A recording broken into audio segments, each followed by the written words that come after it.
اولی صاحب میشه بانک ما ببرم امی کلای سازمان مالی ما شود بسیار خانه‌های زیاد داری شما در کشورهای خارجی ولد اگه بانکی به عقل برنده شوی تو بازم دست اولی صاحب ما تفنگارم اولی صاحب تو به عقل نمیفهمی تو دو سرمت فهم میکشی تو را پیش حقانی روان کنم مولی صاحب مگه کاری شما بوده ای با تو نمیفهمی در اینجا کی مانده که کار من نباشه من این دیگه کار خودم بود بسیار زوری شما زیاد شد یک به عقل میشی دست ما رو میده کدیم تو را گفتم مردار کنم پیش همه حقانی روان کنم تو نمیفهمی تو مولوی صاحب نه من دیگه پول سازمان کار ندارم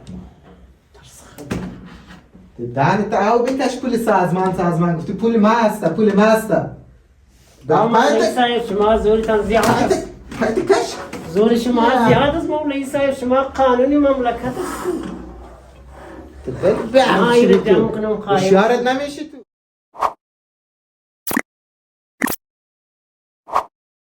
سلام خدمت شما بینندگان عزیز، خوش آمدید در برنامه لبخند تلخ. خوش آمدید مولوی صاحب. مؤمن صاحب مولوی صاحب دستتان اوکار درد نگیره بسیار فشارم است دهنتو بسته که به عقل تو شیر خر خوردی که زور خر داری تو مولوی صاحب پیر شدیم دیگه 3 سال برنامه شروع کنیم مولوی صاحب. مولوی صاحب ما برنامه رو با سوال مردم شروع میکنیم. مردم گفتن که ارتباط بین شما و گروه هایی که در سوریه به وجود آمدن چی است که هم براشون تبریک میکنید هم بیرقتون یکی است؟ خود تو نفهم هستی نمیفهمی میگه خودت فکر نمیتونی کنی اون نفر ما خودمان تعلیم دادیم اون نفرای ما است خب معلوم دار است که تبریک میگیم تو به عقل مولوی صاحب قانونا و شریعت شما همخوانی نداره. اونا گفتن زنان میتونه حجاب نداشته باشه، میتونه تحصیل کنه، میتونه کار کنه، ولی شما اینجا همه چیز در روی زنان بسته. خب جامعهشان باسواد هستن و نمیتونن این برنامه ها رو سر اونا اجرا کنن. نه یعنی که نمیخوان اشتباه ما را تکرار کنن. کدام اشتباه؟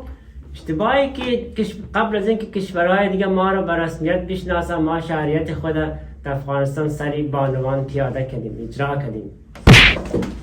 یه مولوی صاحب ما خود گپ بد نمیزنیم ببخشید ما باز فکر کنم گپ اشتباه زدم.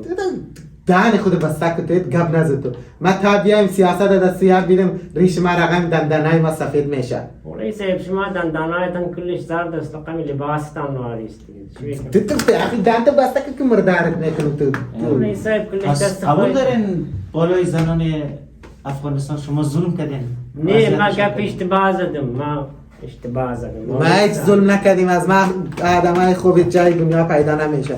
معاونتان گفتم میالی تو در معاون ما چیکار داری بیاغ تو گپای خودت بزن تو در معاون ما شیر خر خورده و عقل خر دست در کله از او هسته نمیفهمم تو چی میگی تو هیچ مولوی صاحب یک سوال دیگه مردم گفتن که آیا داعش در افغانستان وجود داره؟